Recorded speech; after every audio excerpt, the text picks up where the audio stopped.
ఆంధ్రప్రదేశ్ రాజకీయాల్లో మీడియా పాత్ర చాలా పెద్ద రోలే పోషిస్తుంటుంది అన్నది మనందరికీ తెలిసిందే. మీడియా నిష్పక్షపాతంగా ఉందా లేదంటే ఒక వర్గానికి కొమ్ము కాస్తుందా అనే చర్చ ఎప్పుడు జరుగుతూనే ఉంటుంది. అయితే తాజాగా ఆంధ్రజ్యోతి అధినేత వేమూరి రాధాకృష్ణ గారు రాసిన ఒక కొత్త పలుకులు ఆర్టికల్ ఇప్పుడు తెలుగు రాష్ట్రాల్లో పెద్ద దుమారాన్ని రేపుతోంది.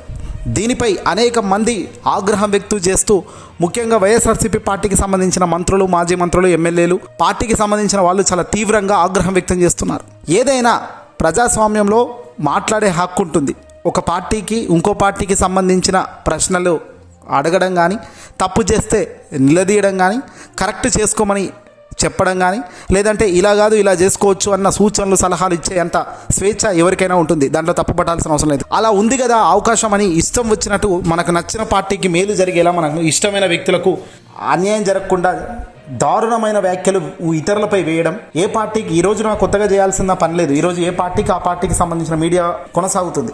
టీడీపీకి అనుకూలంగా ఉండే మీడియా సంస్థలు ఉంటాయి, వైసీపీకి సంబంధించిన మీడియా సంస్థలు ఉంటాయి, ఇతర పార్టీలకు ఆయా పార్టీలకు కొమ్ముగాయడం అనొచ్చు, లేకపోతే ఆయా పార్టీలకు ప్రో అని కూడా అనొచ్చు. ప్రో టీడీపీ, ప్రో వైసీపీ లాగా వాళ్ళ మీడియా సంస్థలు ఆయా పార్టీలకు ఉంటాయి. కానీ విలువలు, విశ్వసనీయత అనేది కొద్దో గొప్ప ఉండాలి. ఇక్కడ ఏ పార్టీకి మనం మాట్లాడినా, ఏం చేసినా, ఏదైనా మనవాడు కాబట్టి ఏది చెప్పినా రైటు, పక్కవాడు కాబట్టి ఏది చెప్పినా రాంగ్ అంటే మాత్రం కుదరదు.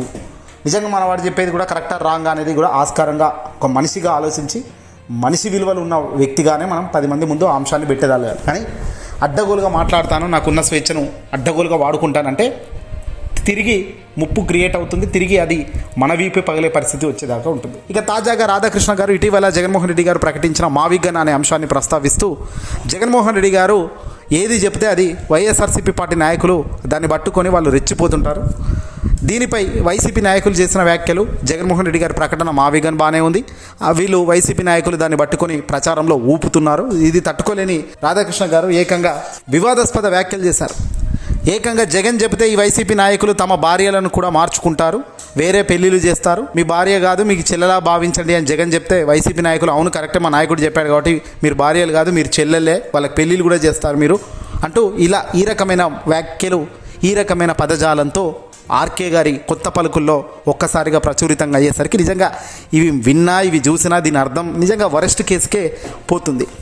రాజకీయాల్లో విమర్శలు చేసుకోవచ్చు, సహజం. అభివృద్ధి గురించి, నిర్ణయాల గురించి విమర్శించుకోవచ్చు. కానీ కుటుంబ సభ్యుల గురించి కానీ, వ్యక్తిగత జీవితాలను లాగి తీవ్రమైన డాష్ భాషలో మాట్లాడడం అంటే ఇది ఏ స్థాయికి పోయినట్టు? అసంపూర్తి అంటే సంతృప్తి లేకుండా ఏదో కోపం, జనరల్గా కోపం ఎందుకు వస్తుంది? ఏం చేయలేనప్పుడు వస్తుంది, ఏదో జరిగిపోతుందన్న భావనలో ఉన్నప్పుడు వస్తుంది. మరి రాధాకృష్ణ గారికి ఎందుకు ఇంత కోపం వస్తుంది? చంద్రబాబు నాయుడు గారు చెప్తే ఆ కింద మంత్రులు, ఎమ్మెల్యేలు ఫాలో అవ్వరా? అధినేత చెప్పిన దానికి రెస్పెక్ట్గా చేయరా? అధినేత దాకా ఎందుకు? ఎల్లో మీడియా మీరు ఇష్టం ఉన్నట్టుగా వాగరా? చంద్రబాబు చెప్పిందే 10,000 అన్నట్టుగా దానికి పదాకులు అల్లడం మీ వల్ల కాదా? మీరు 40 సంవత్సరాలు కూడా చేస్తున్నది ఏంటి?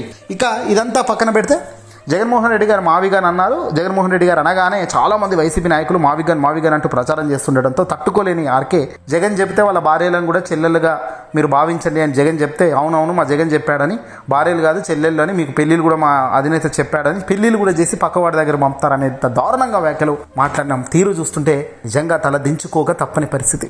రాధాకృష్ణ గారు తరచుగా చెప్తుంటారు, తాను రాసిన ఆర్టికల్స్ను పబ్లిష్ చేసే ముందు కొంతమంది పెద్దవాళ్ళకు చూపిస్తానని. మరి వాళ్ళు బాగుందని చెప్తేనే ఇదంతా వేశాడా? మరి అశ్లీలకరమైన, అసభ్యకరమైన రాతలను మెచ్చుకున్న ఆ పెద్ద మనుషులు ఎవరు? మీరు రాసే ఈ రాతలు చూసి మురిసిపోతున్న వాళ్ళు ఎవరు? లేదంటే సొంత మీ ఇంట్లోని ఆడ మనుషుల దగ్గరికి ఈ వార్తను తీసుకెళ్లి నిజంగా నేను రాసింది, నేను అన్న మాటలు కరెక్టేనా అని అడిగితే వాళ్ళే సమాధానం అత్యంత గట్టిగా చెప్తారు.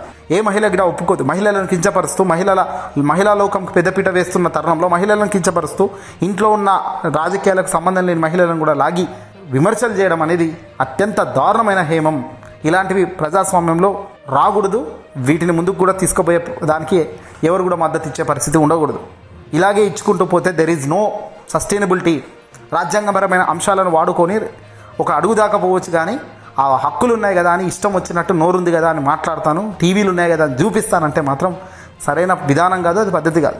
సరే, మీ వాళ్ళ అధికారంలో ఉన్నప్పుడు ఒకలాగా, ఇతరుల వాళ్ళ అధికారంలో ఉన్నప్పుడు మరోలా, గడిచిన 35 ఏళ్ళుగా 40 ఏళ్ళుగా మీరు చేస్తున్నదే కదా ఇది.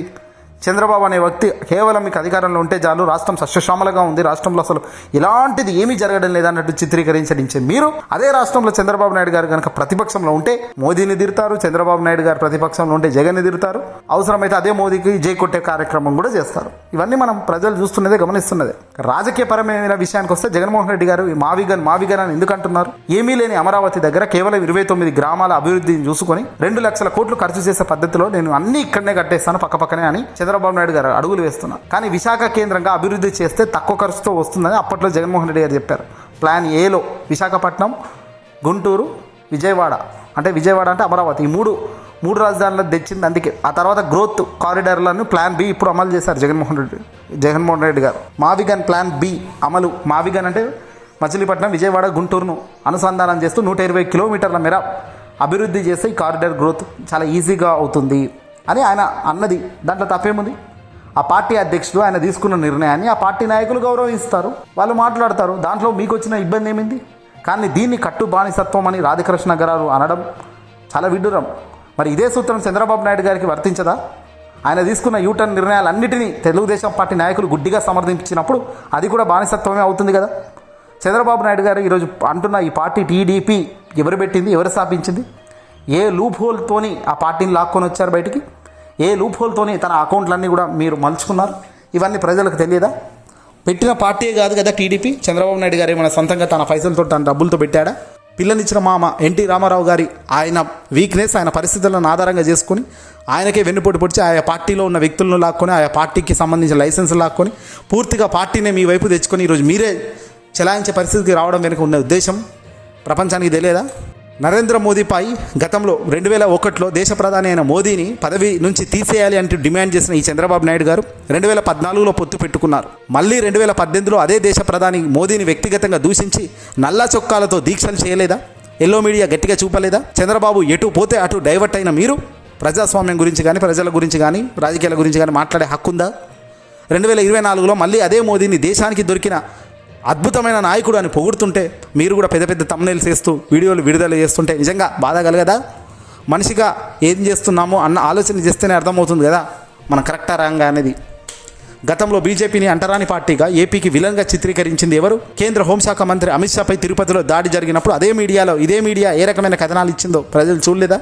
ఎన్నిసార్లు స్టాండ్ మార్చుకున్న చంద్రబాబు గారేమో రాధాకృష్ణ గారికి గొప్ప వ్యక్తిగా, విజనరీగా కనబడవచ్చు, తప్పు లేదట. కానీ ఒక వ్యక్తి ఒక పార్టీలో 40% ఓటు బ్యాంక్ కలిగిన కోట్ల మంది అభిమానులు ఉన్న వైఎస్ఆర్సీపీ పార్టీకి సంబంధించిన అధినేత ఒక మాట చెప్తే ఆ పార్టీ నాయకులు ఆ అధినేత చెప్పిన అడుగుల్లో నడిస్తే మాత్రం ఈ మనిషికి బానిసత్వం అవుతుందట. వాళ్ళ పిల్లలు కూడా జగన్ చెప్తే విడిచిపెడతారు, పక్కలోకి పంపుతారు అన్నట్టుగా రాస్తున్న వ్యాఖ్యల వెనుక ఉన్న దారుణమైన చండాలమైన బుద్ధి ఎవరికైనా మనిషి అనేటోడు, అన్నం తినేటోడు ఎవడైనా రాస్తాడాలా?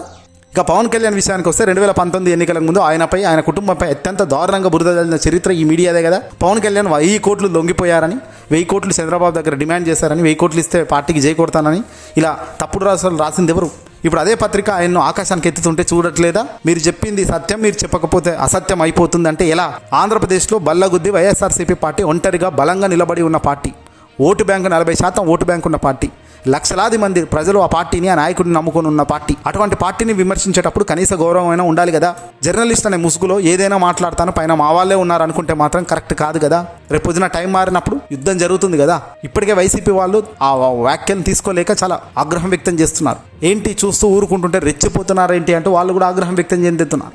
ఇట్లాంటి మాటలకు మాట్లాడడం కరెక్ట్ కాదంటూ వాళ్ళు కూడా అంటున్నారు. ఏదేమైనప్పటికీ కూడా తప్పుడు మాటలు ఏవి కూడా క్షమించరానివి. ఇలాంటి మాటలు మాట్లాడడం వల్ల వాళ్ళకున్న పేరు, ప్రఖ్యాత అంతా వాళ్ళు కోల్పోతున్నట్టు అవుతుంది తప్ప ఇంకోటి కాదు. ఈ వీడియోని అసలు షేర్ చేయండి.